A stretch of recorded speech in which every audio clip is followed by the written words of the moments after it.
apologize for our little delay, but we can kick this started. As you may already know, I'm Marjorie. I'm head of legal here at Fractal, and I'll be moderating this live talk today. So Fractal, as you may already know as well, is a decentralized identity provider focusing on empowering a human-centered Web3 space. And we're super excited to bring everyone together to discuss such pressing topics in the crypto space. I'll be joined today by some experienced panelists bringing their own perspectives into the upcoming crypto regulations in the European Union. We're going to be talking about markets and crypto assets regulation, the transfer of funds regulation, as well as their impact on the identity space. So I would like to start by thanking all the panelists for accepting my invitation to join me on this live talk, as well as all of you who are watching from home and they're interested to learn more about the crypto regulatory landscape and how it is evolving. So I would propose we start with a small round of introduction. So I would like to ask each of the panelists here today to do a summary of themselves. What do they do? And we can then jump into the discussion.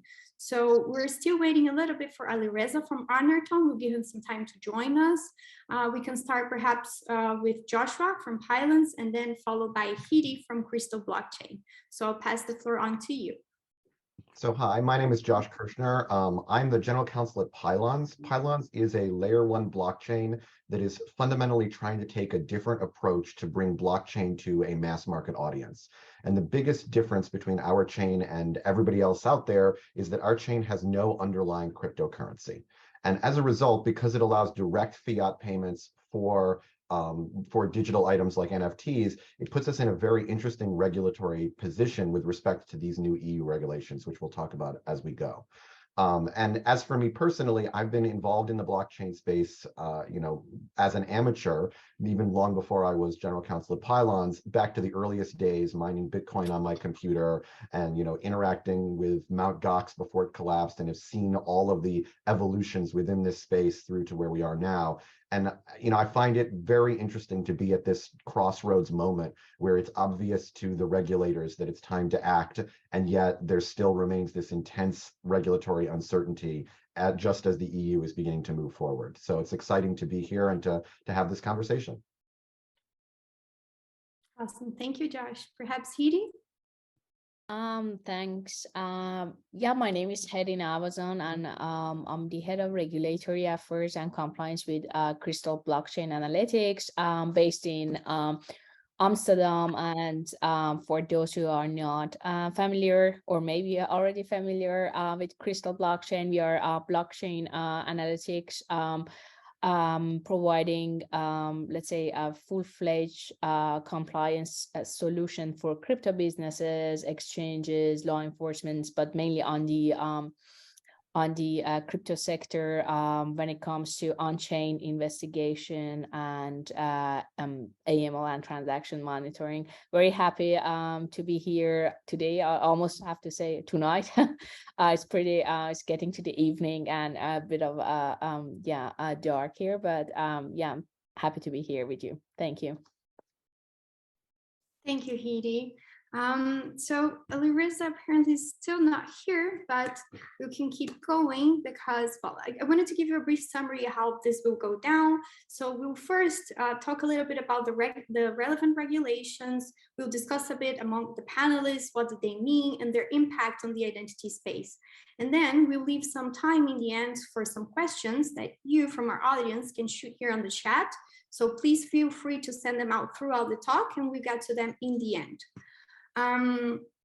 Since Alireza is not here, I would propose Hedi, can you briefly walk us through a little bit about, well, an expert overview of the markets and crypto assets regulation, the transfer of funds regulation, and what they can mean for crypto businesses?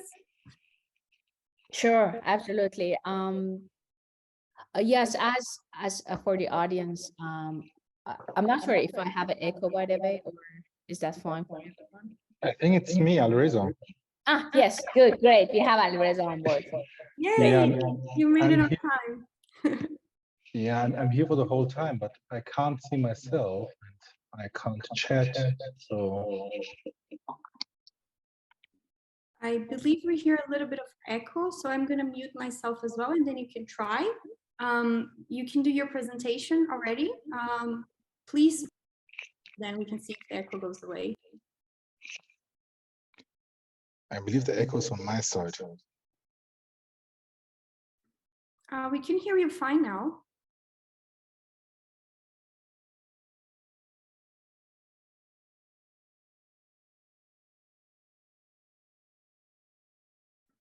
Alireza?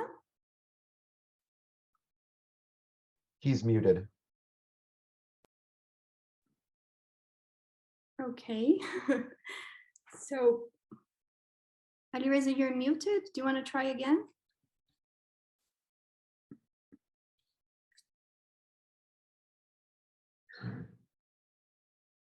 All right, I guess he's having some technical problems. So perhaps. So can you hear me? Yes, we can now. Okay, I am connected with my smartphone where I have a micro, and I'm also connected with my laptop where I'm only a participant, like a passive participant. So someone has to put me from a passive participant with my laptop as an active participant, and then I can switch on my camera and also show my slide. So I'm twice in it. Okay.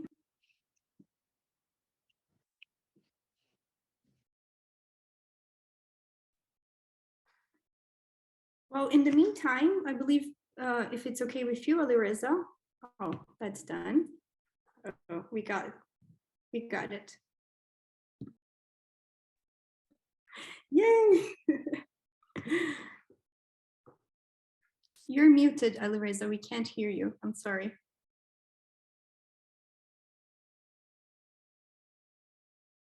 No. Still no.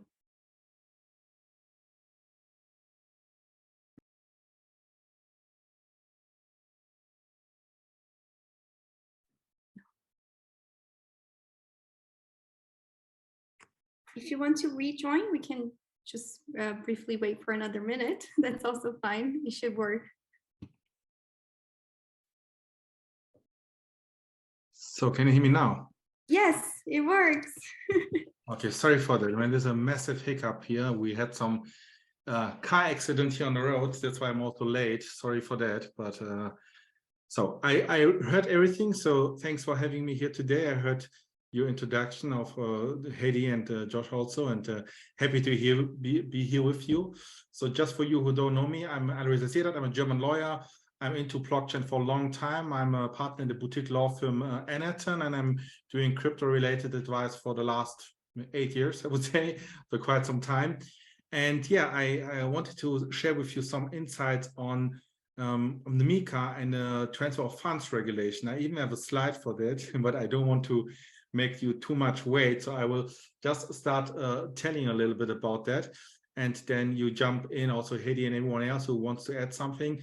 So for those of you who don't know it, we have the MiCA being already final. So it means we had the trilogue meeting on the 30th of June this year. And on the same day, the final text of the Transfer of Funds Regulation 2, which is going to also cover crypto assets and the crypto asset service provider, was final, which means we're going to have most likely the MiCA being in force from February next year, because there is going to be the European Parliament going to decide on the final MiCA text. So we have already the text in English. So anyone who wants to look it up should just look up the 5th October version of the MiCA.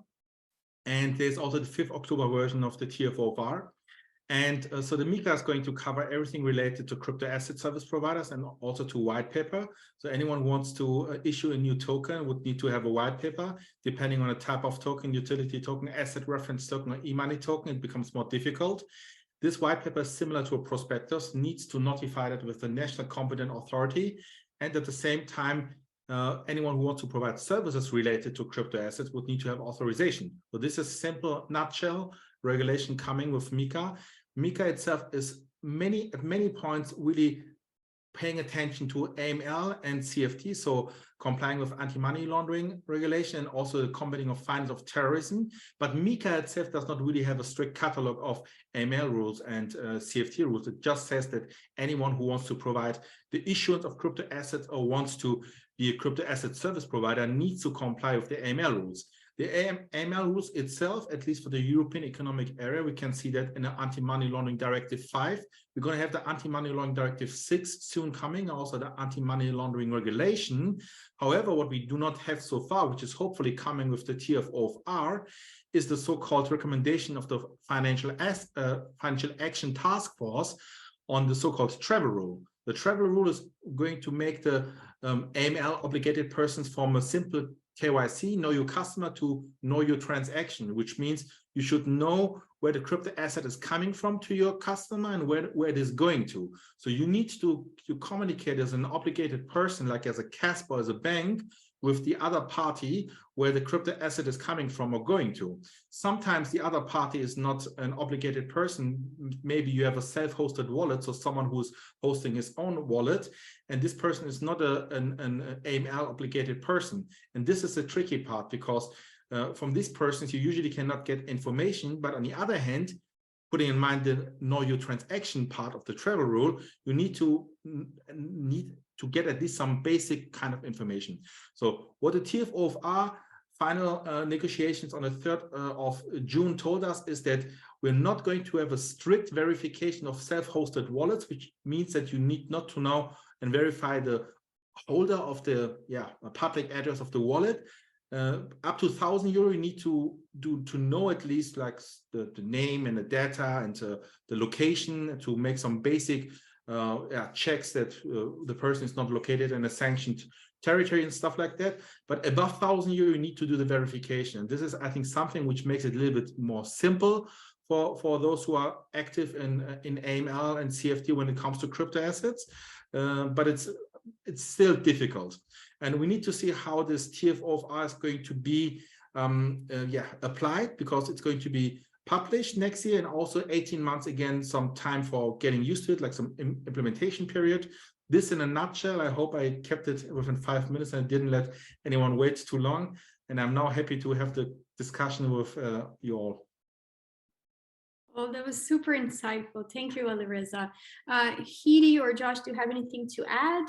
Or perhaps I would just shoot you a question, actually, also to you, Alireza. Like, what surprised you the most with this upcoming crypto regulatory updates? So what I like about this new crypto asset regulation, I mean, two things. There are one thing which I really much like, and one part which I don't like that much. I like a lot that we have some clarification on the so-called non-fungible tokens, on NFTs, which says that NFTs, they're out of scope of MiCA. At the same time, it's Reticle 6 ABCD says at some points NFTs may be inside the MiCA. To put it in a nutshell, they're going to be inside the MiCA if the NFT is not truly non-fungible, but it's fungible in the end of the day. Or in some cases, they also say if you have a collection of NFTs, this may be indicated that it's not that it's fungible in the end of the day.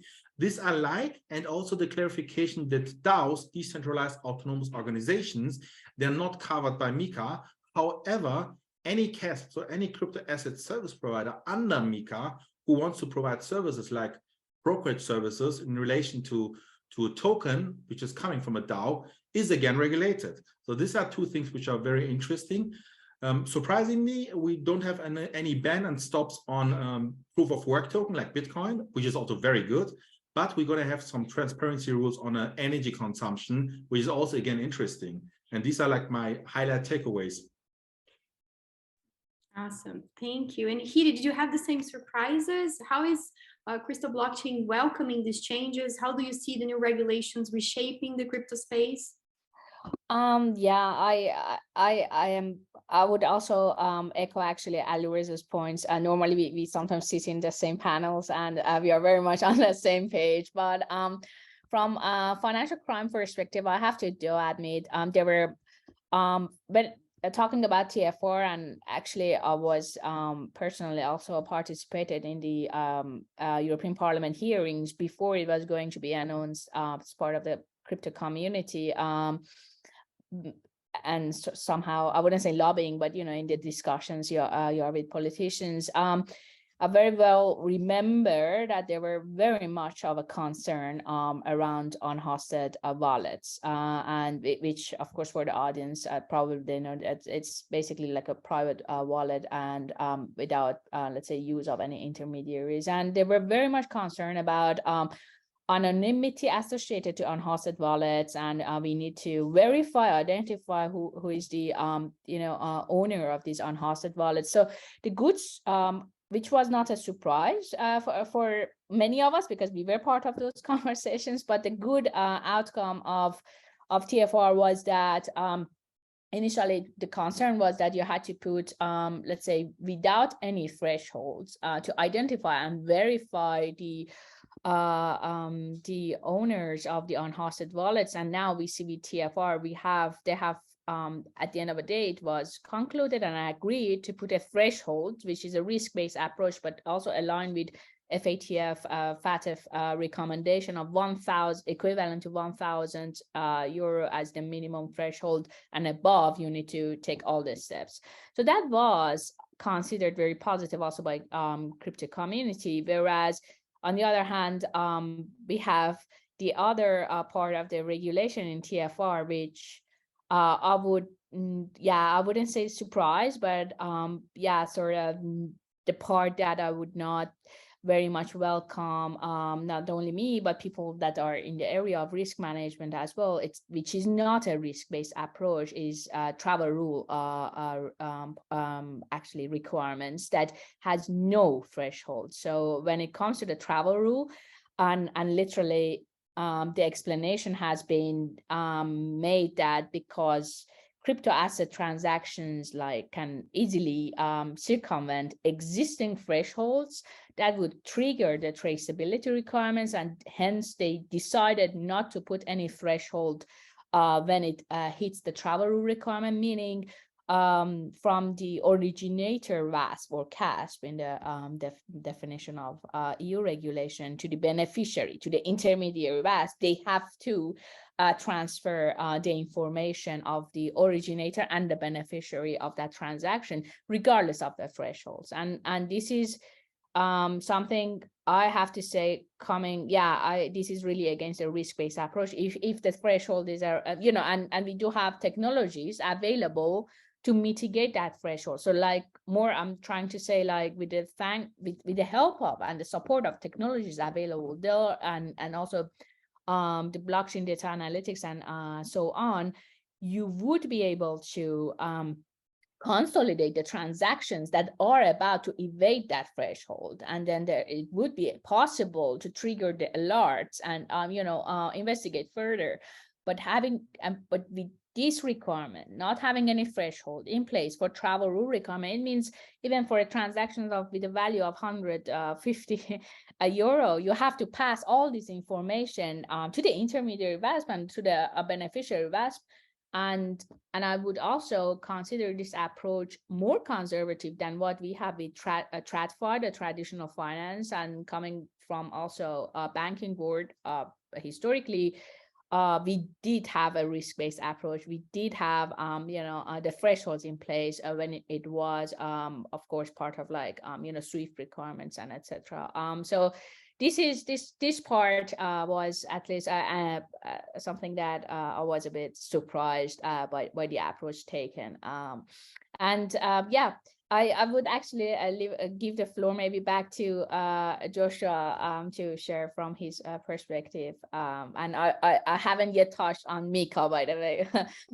We'll talk about it at a later stage. Oh, thank you, Hedi. Yeah, that definitely puts a burden on projects trying to develop within this space. And so I think Joshua could provide us a perspective of a startup building in this crazy fast changing environment. So maybe you can share what was your initial reaction to such regulatory changes? How do you see them as a burden or not to businesses like Pylons? And how do you see yourself already being affected by them?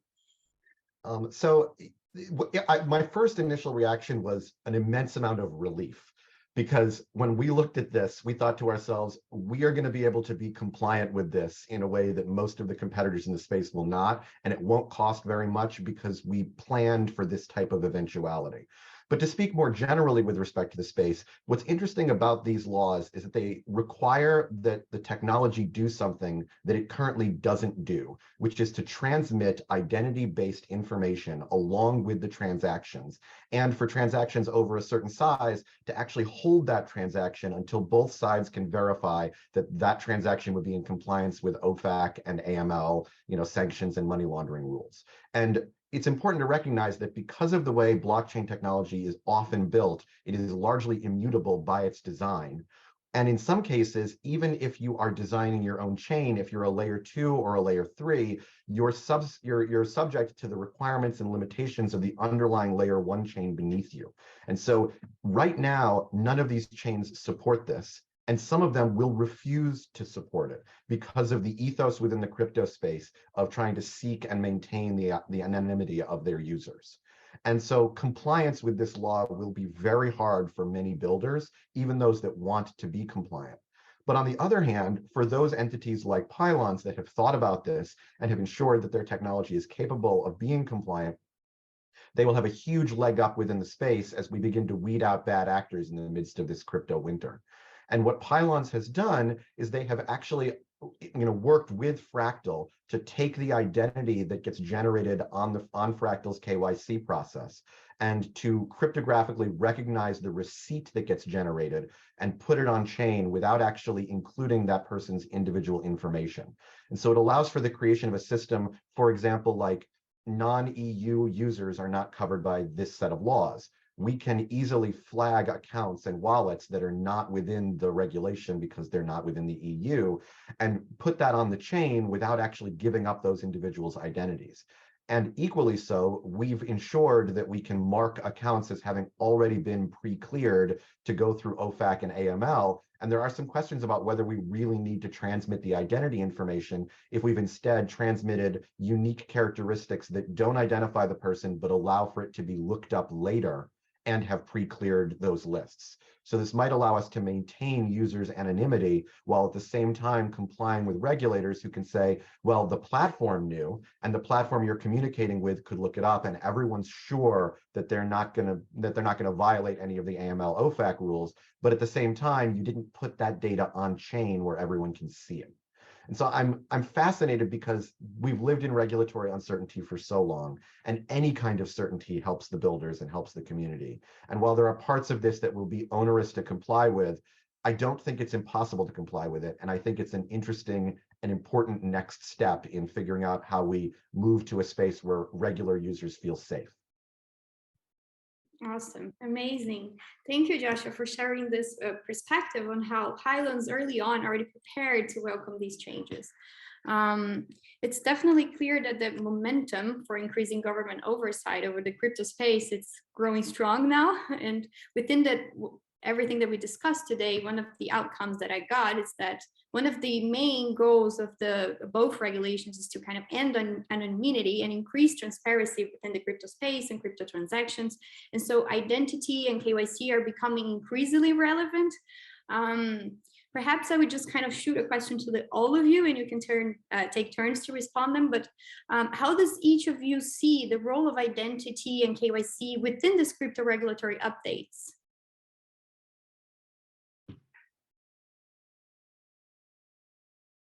Alireza, perhaps we start with you. Sure, I was waiting for Hedi ladies first, but I can start and Hedi can continue. So, I mean, we have to see it from both angles. On the one side, from an AML perspective or from a CFT perspective, anonymity is something where even the Financial Action Task Force says in its recommendations that this could create enhanced due diligence, and you need to really pay attention to that. And I mean, for the obligated parties, they need to know as much as needed. I mean, and as much as needed, I think that's the right sentence, and putting that like with a risk-based approach. On the other hand, the personal data of a user is his own data. It's his own private sphere, and the user can decide what kind of data she or he wants to show and wants to deliver and what not.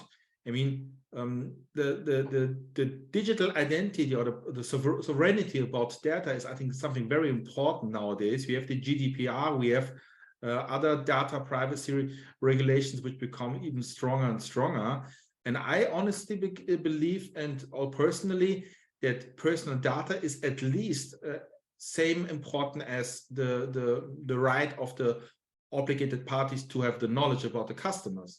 And this is also something where we maybe want to elaborate a little bit later on the case we have with Tornado Cash and also with Alexei Petev, where we see exactly this challenge. On one side, having the full transparency and full knowledge, and on the other side, people who want for some rightful reasons to cover their personal data. Yeah, that makes total sense. Well, we can't disregard the fact that although, for example, the transfer of funds regulation brings up all these obligations into the obliged entities, GDPR is still to be followed, right? It's still applicable to all the data that is being shared, and it's definitely a really important aspect of how things are being handled in the future. But perhaps Hedi can share some light here as well in her opinion. Yeah, sure. Yeah, absolutely. I mean, privacy is important, of course. That's why we have GDPR in place, right? On the other hand, everyone is quite concerned when they talk about crypto, about anonymity. As I think sort of happy to see today, I mean, all the panelists, I think we are all aligned that blockchain really is a transparent, thanks to its characteristic. It's one time in the financial ecosystem that we have such a transparency offered out there. And unfortunately, a lot of concerns were given to the anonymity part of that. Having said that, that's why we are all here, of course, to make it more clear and as possible and give as much as guidance how you can, of course, mitigate the risk when it comes to anonymity. Of course, a lot of talks have been around privacy coins, on various, Alireza also mentioned about maybe the use of tumblers or mixing services that they would, of course, support somehow the privacy of the users, and are not always used for financial crime related matters, but of course they can be also used by bad actors. But talking about also emphasizing on the privacy of the of this space, it's been clearly, so when the talks, discussions, negotiations were around travel rule and in the TFR, the entire concern of crypto community was that, guys, if you are going to announce the travel rule requirement in this restrictive way, what happens to the data of the users, right? If each WASP or CASP is going to transfer the information of the user to an intermediary WASP and to the beneficiary WASP, how are we making sure they are compliant with GDPR? How are we making sure that in these, movement of messages via any source of protocols, that the data is being protected? And that is, again, the part of that privacy comes into place. And in the regulation, they literally had to put it out. Travel rule applies, but if you cannot ensure that the privacy is being protected, you don't apply the travel rule. It's a very, I have to say, somehow vague, because you are required to implement the travel rule and as an obliged entity. But on the other hand, in order to cover that privacy part, it's been mentioned literally in the press release as well. If the WASP or the CASP in this case cannot make sure that the privacy of the data is being taken care of and protected, then it's not, in a way, you won't be able to share that data with another beneficial intermediary WASP. This is quite I have to say, evolving topic that we are seeing at the same time. And I also love this, I wouldn't say the battle, but I love this two different conversation. We have the part of the community that are really pro-privacy and especially people that really aware how the technology is working, what are the characteristics of blockchain, and and we have the other side of this dialogue that they are all worried about this anonymity part, and they are worried about, and this is somehow sometimes conflicting one another. So I think it's really a call for action, especially on the regulatory side, that you should really find a balancing act in between, taking care of privacy of the users, but at the same time, announcing mitigating measures, of course, to not allow bad actors to use of course crypto Swiss. But having said that, I just want to mention it again, like bad actors use any sort of platform. They're not there only for crypto or virtual assets. We see, and I'm sort of somehow advocate of that. Still, the majority of crime is happening via cash and TradFi. So let's not forget that, and not always blaming crypto for the financial crime in this space. And I would just say that, there is an interesting technological advance that solves a lot of the problems that Hedi was just describing, which is the zero knowledge proof, which is basically a cryptographic mechanism by which you can prove that a particular fact is true without revealing the underlying information to the public. And so there are blockchains that are already pushing this to basically encrypt the entire content of the chain. But even for those that aren't planning on going that route, this could easily be used to solve the balancing test between identity and privacy on chains, to utilize these zero knowledge proofs, very, very little information, in order to ensure that you still met the requirements. The other interesting tool for this is somebody like Fractal's involvement in this space is such that if I use Fractal on my chain and you use Fractal on your chain, potentially we don't have to transmit the data itself because it's stored on Fractal's systems. We can simply transmit the equivalent of unique identifiers that allow each side to look up that data on their own without publicizing it.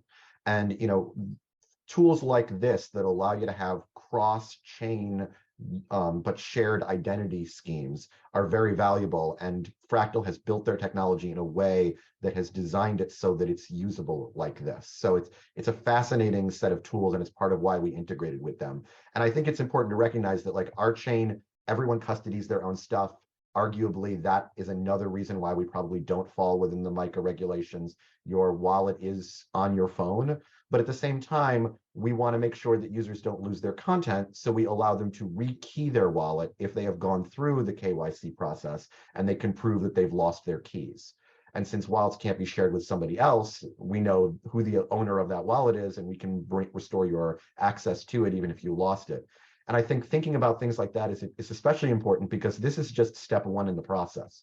After MiCA comes down, or MiCA, however we decide we pronounce it, it's going to hit DeFi, and it's going to hit peer-to-peer transactions. It's going to eventually come for NFTs. So no one should get complacent by saying I fall within an exemption. They should be saying, okay, all that means is I have more than 18 months to build to a solution. I guess everyone will have to eventually become compliant, like as the world evolves. It's the natural movement we're looking at. And how do you see perhaps identity solutions and KYC providers assisting with the new obligations arising for crypto businesses and, for example, Pylons, for example? We can start with you, Josh, and then go around again. Yeah, so I mean, we have made it currently optional for users to go through the KYC process, but because we're a fiat-based platform, if you are a seller of a piece of art, you could mint the NFT, post it on our chain, and sell it to people. But what you end up with is basically a debt marker that is bound to your wallet that you can't cash out until you've gone through the KYC process. We're not letting anyone move across that fiat on-ramp to access sort of Web 2 real money until they've gone through a KYC AML, movement. Equally so, because everybody's storing everything within their own accounts, and the chain it's interoperable with other chains, but not to bring cryptocurrencies on board. It would allow you to share your NFT collection on OpenSea so that people can see it on another platform. But when someone goes to buy it, they'd be buying with fiat on the Pylons chain. And so the technology has been designed to integrate with the rest of the crypto space, but not to integrate with the money that is so concerning to regulators. And it is our fundamental belief that while lots of people will continue to use cryptocurrencies for many purposes, mainstream retail users don't think of crypto money as real money. They think of the money that is their fiat as real money, and that's what they want to use to buy and purchase items. So we've gone in that direction intentionally, and I think especially in the wake of the collapse of FTX, more and more people will begin to look at cryptocurrencies as an unreliable mechanism to work with blockchains, and will seek out these fiat-only mechanics to transfer digital ownership over digital items. Awesome, thank you. Yeah, definitely the FTX whole situation kind of brought up the need for regulation, and it's becoming even more relevant now to talk about this, because it's the right space and the right moment to do it. But I would like to hear also from Alireza and Hedi if they have anything to share on the last question. Alireza, please go ahead. I was actually with my mind right now with the FTX question, which I find myself more interesting, because I was also reading the questions here in the Q&A. I mean, I believe that the MiCA and the TFR they will definitely help to the parties in the crypto market and in the financial industry to have more confidence when dealing with crypto. However, also now going over to the FTX part, what people don't understand, and this is my belief, a lack of understanding of the crypto asset, of the crypto players and the regulatory environment. Just to give you some small examples, FTX was regulated. FTX was regulated in Japan, and FTX was regulated, is regulated in Europe, because they have a Cyprus entity and they are regulated under MiFID. The MiFID regulation is a regulation which covers security trading, and security trading is already very heavily regulated. So we don't have here a lack of regulation when it comes to FTX, and I actually think that MiCA could not have covered this, because MiCA is a blueprint of MiFID, and what MiFID is doing, MiCA will do. So if MiFID could not cover the FTX drama we had, MiCA cannot do it neither. And most of the trades which FTX was doing were derivative trades and options and so on, which are all by nature not crypto assets. They are MiFID instruments. And therefore, I believe that we have a lack of understanding about the crypto players and about the crypto regulation, not just we, also the national competent authorities, maybe the ones in Cyprus, but also looking at Bahamas and the US, where the crypto assets activities are not regulated at all. This is a lack of global harmonized regulation. So, and the second point is that, yeah, I mean, talking about crypto assets regulation, what happened with FTX, what also happened with Celsius and others, was not the risk of crypto asset, it was a risk of intermediary. And this is actually opposite of the DLT and blockchain, because DLT and blockchain stands for decentralization, the elimination of intermediaries. And this is a nice example, both are nice examples, Celsius and FTX, that we relied on intermediaries rather than relying on the technology. If you would have done the same on a DEX, like doing a trading with an automated market maker with no intermediaries, something like that would have most likely not have happened. Yeah, and this is something what people need to understand. What now happens with FTX and Celsius is not the risk of crypto, it is a risk of intermediary, it is a risk of counterparties. And it's also a risk of custody, because if you had your own assets in your own wallets, then FTX can't pass them over to Alameda.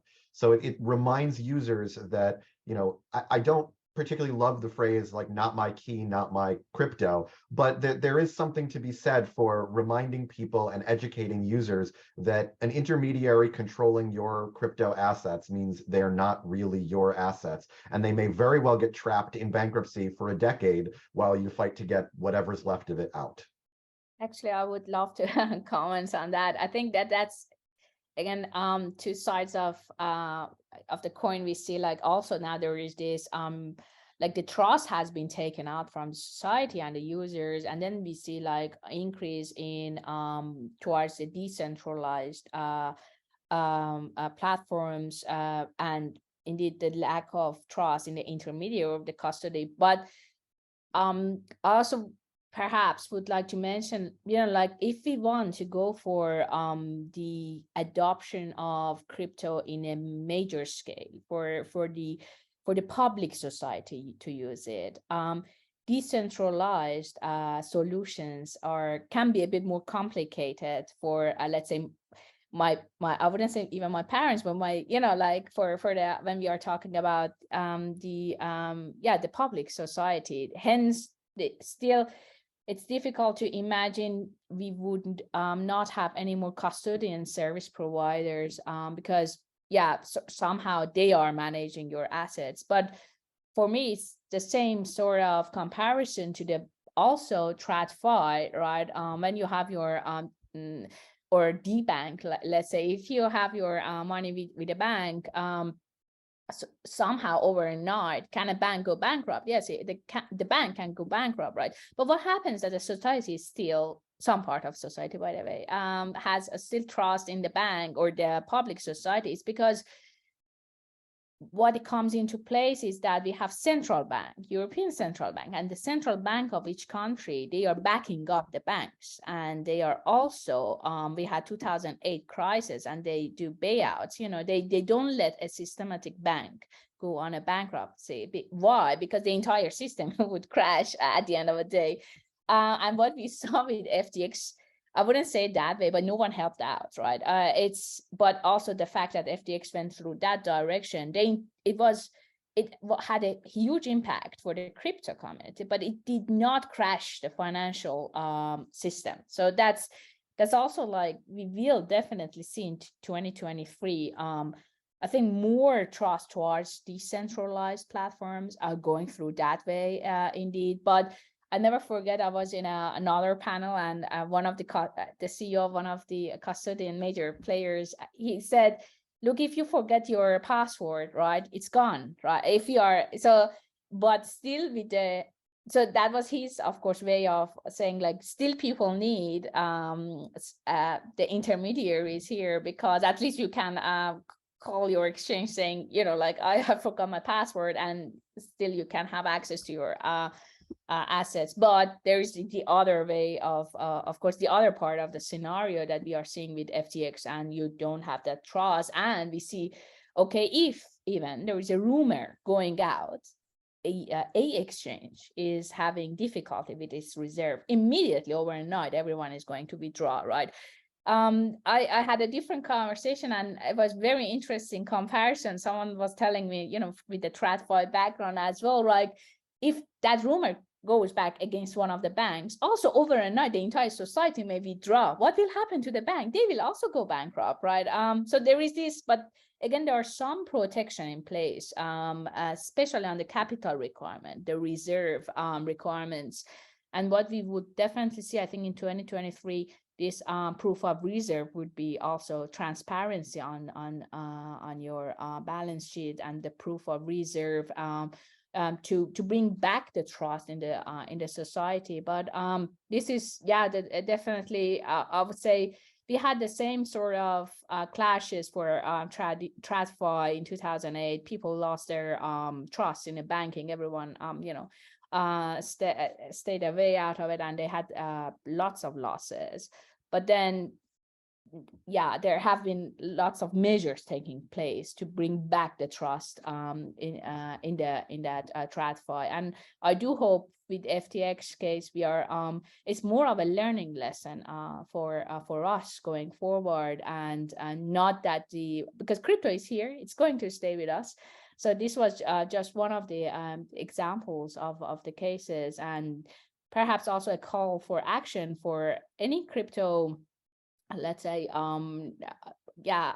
businesses, that look, this is, you're responsible for people's money. So it's you're really the end responsible, and you need to have in your management board, you need to have a good CFO there. You need to have a risk officer there sitting next to the CEO, next to the founder, because they can, of course, manage the risk when it comes to the assets.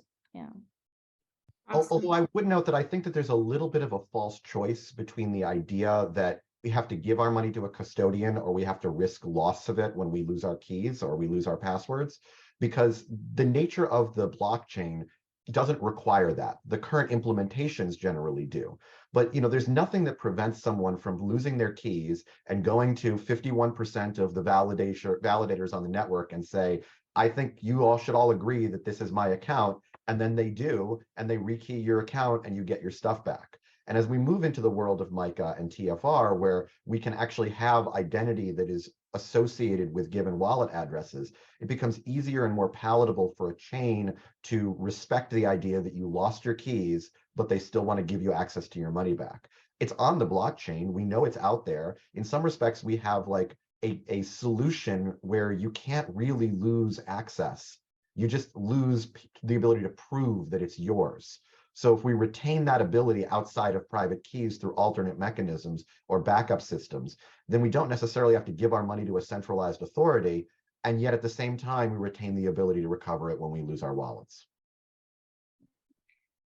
Well, since we actually kind of touched already the FTX subject and we're kind of into it, we had some questions on the Q&A that kind of relates to it. So I just shoot them in.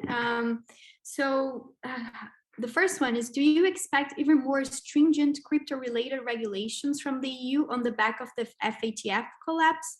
Will the EU be able to protect exchange customers against a future FTX scenario? So perhaps Alireza, and then we can go around if any of you has also any other.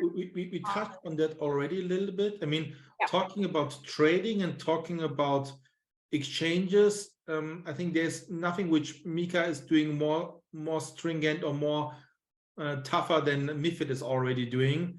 However, when it comes to crypto custody, Josh is absolutely right.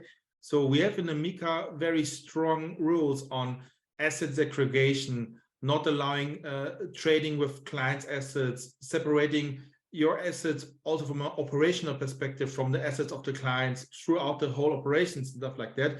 So in that respect, I think MiCA is going to help and going to build up, which comes also to the second question of Nicole, which is most likely going to build up trust also for the entire centralized exchange industry we have.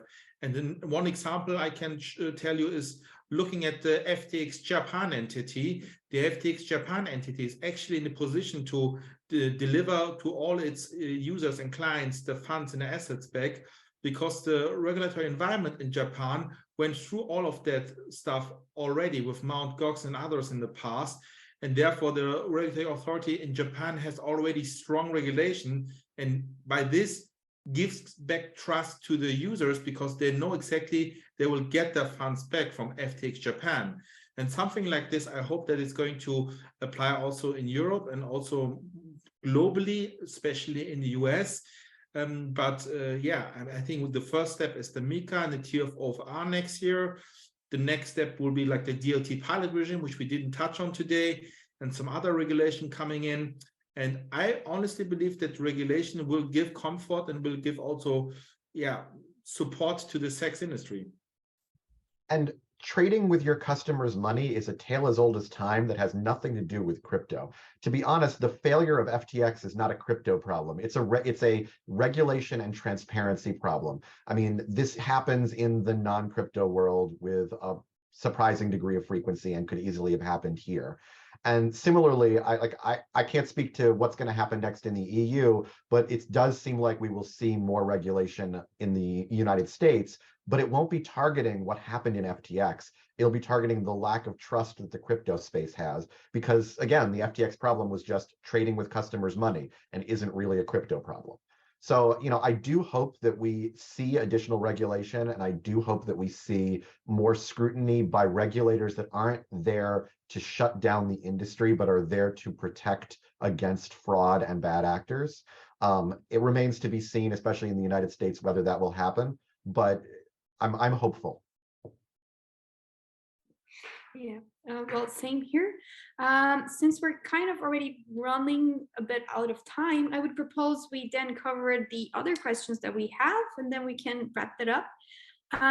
we also received one that we kind of already touched, but maybe we can develop a little bit more. So do you think DeFi and peer-to-peer transactions will eventually also fall under the scope of MiCA and the transfer of funds regulation?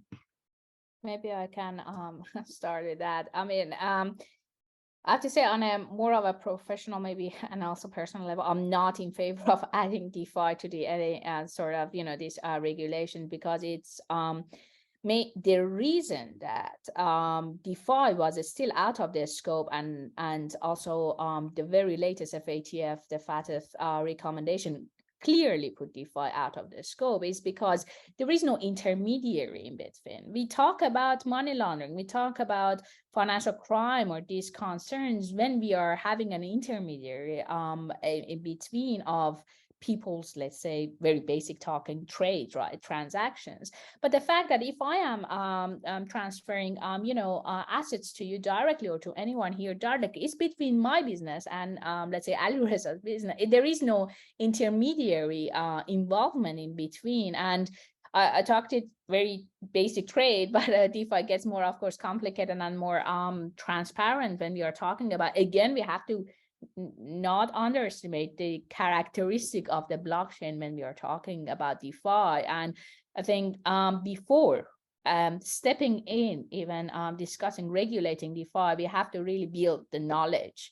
What are the DeFi protocols? What type of characteristics do they have? What are the use cases of DeFi? Has there been any use case, you know, of DeFi protocols for mainly for the use of bad actors, etc., etc., and then starting talking if we need to you know, regulate DeFi. But again, I think I'm very cautious that we are not over regulating, we are not becoming over compliance. This has been sometimes the approach before, also with TradFi. We constantly have to be back and think about that risk-based approach, and what is our purpose, what is our goal.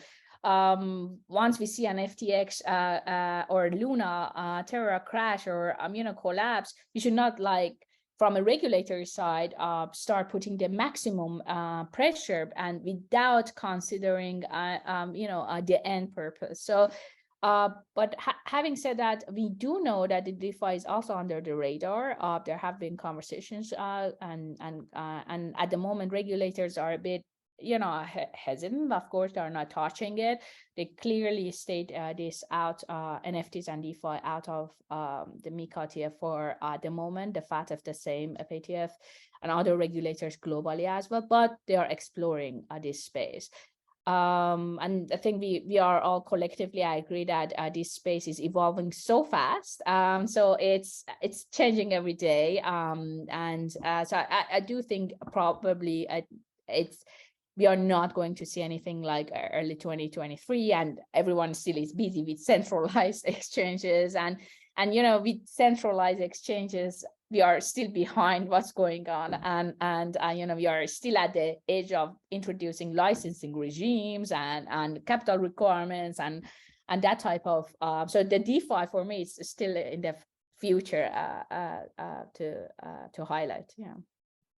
Although every DeFi protocol has someone who designed it, and almost every DeFi protocol has one or more interfaces that interact with it. And both of those entities could easily fall within some type of regulatory regime, requiring that the people who build these technologies or interface with them provide similar types of identity, you know, technology to and proofs that the TFR requires. And what we've seen from the United States acting against Tornado Cash is that there isn't a hesitation by regulators to act against non-corporate, centralized, just protocols when they recognize that they believe it to be a threat to their national interests. So I think that not only will regulation come for DeFi, but I actually think it will be easier to respond to than it is in the centralized world, because you can implement these kinds of things through some type of consensus building of the technology in the same way that DeFi often gets built, where you say, we want to add implementation for MiCA. We're going to include in the next round of PRs that we put up on GitHub, you know, the ability to transmit identity data. And then the conversation happens within the community, and pretty soon your protocol is compliant. It's fascinating because this is something that can't happen outside of the blockchain world. And so I like that this technology is capable of doing that, even if right now much of the crypto space has gone in the other direction. The tech is capable of going in the direction regulators need it to. Awesome. I think we have some more questions. So can regulations reestablish trust in sex, and how do you foresee that happening? I also think we kind of covered that, but if anyone has anything else to add, I think it's interesting. I think I answered on that one already because I was looking at that when I was talking about it. So maybe we take the next one. About FATX as well. Do you believe it's possible to be anonymous while also compliant or regulated as long as a third-party intermediary has records to prove KYT, AML, and CTF due diligence? Yeah. I mean, this is something where the FATF had also its paper on digital identity. And so the FATF actually suggested that we can use the digital identity and some digital identity service providers to collect the identity and make those information being used by obligated persons. So far, we do not have it, at least in the European Economic Area, because the AMLD5 asks each obligated party to do its own KYC. There is something like KYC sharing, but in a very limited manner so far. But there is nothing which says if someone has done the KYC as needed and the KYC data is up to date, you can use it and you can share it with others. We do not have it yet. But the FATF saw this need and suggested that we may use even blockchain for this purpose to have some, like some trusted technology where this data is stored and where people can access it, and the blockchain is protocolling anyone who's using their data for which purpose and stuff like that. So there is something which may be possible in theory, but in practice we do not have it yet. And maybe the AMLD6 or AMLR will provide something in the European Economic Area, but this has to be seen next year. I hope actually that this is going to be the future, because it will not just give for the obligated parties some comfort, but most especially for the users, because the users, if they would be happy if they do once every 2 years a KYC, and then anyone in the industry can use it, not that they need to do for each bank and each financial services provider and so on again and again, a KYC check and verification. So this would be useful, very useful. Yeah, definitely having to go through KYC for every different type of service that you're trying to onboard for, it's a heavy burden as a user. Like, I'm sure like all of us here can agree to that. And we've been through it, like trying to access any sort of online system right now. And that's one of the reasons why Fractal, for example, is really focusing on decentralized identity, Web3 space, and actually making sure that we have we can enable or try to enable some sort of solutions in that sense. Let me see if we have any other questions here that can be, we do some more already. What are the main differences between the way crypto is regulated versus mainstream securities? I mean, I sort of like to joke that in the United States, crypto is the most highly regulated industry where no one's told us what the regulations are yet, because it certainly feels that way. In the US, regulation is almost exclusively by enforcement, which is part of why MiCA and TFR are so interesting, because we're seeing the first attempts at a serious comprehensive scheme. And these things have global effects. It's impossible to build an ecosystem in blockchain that doesn't interact with the EU. And so once this goes into place, companies will begin to implement it even in jurisdictions that don't have regulation. The biggest difference, I think, between how crypto is regulated versus mainstream securities is that there doesn't seem to be any real standards globally at the moment. And everybody's in the wilderness, both on the question of what is a crypto asset and what crypto assets should be regulated and whether they are securities and whether they should just be a new thing altogether. And a lot of the tests are far too old to apply well to the scenarios we have today. Awesome. Thank you, Josh. That makes total sense. I think we have one more interesting question. Let me check. Can you envision a future where end users become obliged persons, in a sense where essentially you as a user would have to share proof that they went through KYC, ML, rather than an intermediary or VAS to have the legal obligations? I think that's a quite heavy burden on the user, but I'll let you guys elaborate a bit more. Yeah, well, I mean, I cannot imagine such more again, I'm comparing for some reasons to TradFi, because we have very concrete, of course, regulation when it comes to financial institutions, and as the user, you are not actually have any obligations you're not an obliged individual or as obliged entity we talk about, but of course, during the KYC process or onboarding process, right, you need to show certain identity verification, and sometimes exchanges might ask the source of wealth, your source of fund, and the reason of opening this account, and that type of questions. Then you have to provide the responses, whereas you are still not an obliged. You would not be considered under any regulation. Of course, it's more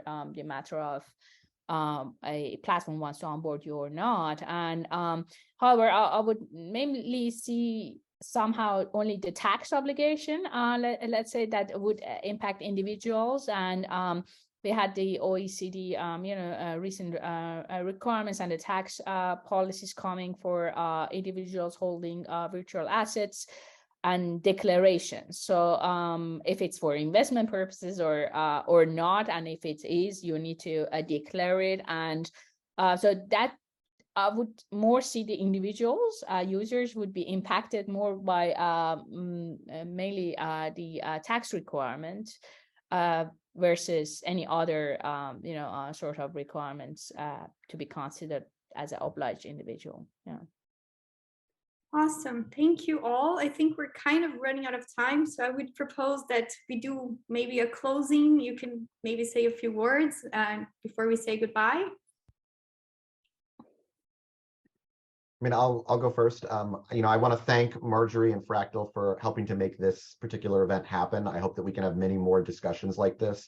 I think the crypto space and regulation and identity are very interesting areas of the development of this technology. And as we move into this new world of MiCA and TFR and how it integrates with privacy, we're all going to be flying, in some respects, just as blind, but at least direction-based, rather than directionless the way we have been over the last couple of years. So it's an exciting moment for the industry, and having these kinds of conversations helps shape the way lawyers think about this technology in this space. Thank you, Josh. That was really nice.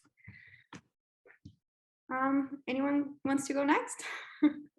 Yeah, I would also, thank you for organizing this session, and thanks Joshua, Alireza, and for this great conversation. I mean, this is absolutely, we need more of these dialogues, which is happening for this industry, and I do really hope we go. I'm quite a big advocate for crypto, and I do really looking forward that we embrace the technology and innovation rather than regulating the technology. So we bring innovation in the regulation than regulating the technology and innovation. So looking forward to the next sessions. Thank you very much. Yeah, I would add to that. I mean, first of all, thank you for the organization, and also thank you for your patience towards me for being late for this webinar. I'm very sorry for that, but I very much enjoyed it, discussing that with you. And with this said, I hope that we're going to use that as a first step, or as a project or process for the next year in educating the community, educating each other on crypto. I think education is key here, not just for the regulators, but for everyone. And such webinars like this help a lot doing so. And with this said, I can just tell everyone have a nice Christmas season and a nice start in the new year. Thank you so much, Alireza. I just want to say it was amazing to facilitate such an open space where we can share different perspectives on, well, topics we heard about quite a lot in the last couple of months, we can admit that. So I would like to thank you all for accepting to join me here, as well as you viewers who are there at home or, well, remotely watching us. And of course, if you have any questions that got left unanswered, please feel free to share them with me or also with one of the panelists here in accordance with their subject. We would be more than happy to answer it. And I would just end this live talk with a big thank to all of you. And I'm really looking forward to the next one. Thank you. Thank you, everyone. I'll see you next time around. Bye-bye.